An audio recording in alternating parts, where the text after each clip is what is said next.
The stranger who saved my life 8 years ago just sat down across from me in a job interview, and he was applying for a position that reported to me. I recognized him before he finished saying his name. 8 years disappear fast when someone is sitting 3 feet away from you in a conference room. Daniel Osei. 40 minutes into a Tuesday interview, and I was looking at the man who had pulled me out of oncoming traffic on a Wednesday afternoon in 2016 without stopping to think, without hesitating, without knowing anything about me except that I was about to die on a wet street in November. I had never found him.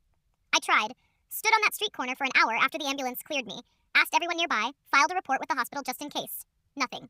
He was gone, the way people sometimes are in cities, swallowed back into 8 million lives, moving in 8 million directions. And now he was handing me his resume across a conference table. He didn't recognize me. That was immediately clear. He was calm, prepared, exactly the kind of candidate you hope walks through the door. Direct answers, no performance, genuine passion for the work.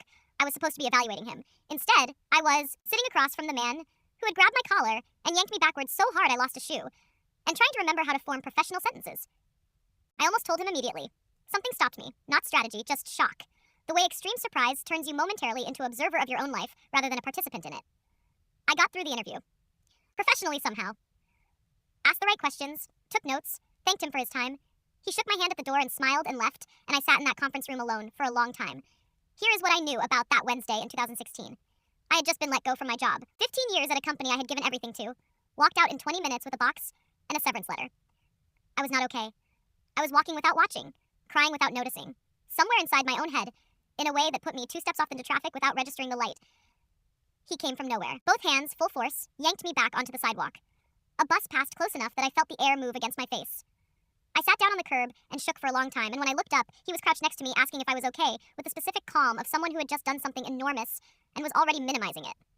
I asked his name. He said Daniel.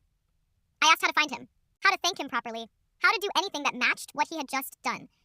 He said just be okay and stood up and walked away into the crowd. Just be okay. I had built an entirely different life in the 8 years since that sidewalk. New career, worked my way up, became the kind of person who sits on the other side of interview tables. Every time something good happened, I thought about that bus and that curb and a stranger named Daniel, who gave me the rest of my life without asking for anything. I called him the next morning and offered him the job. He accepted, and then I told him.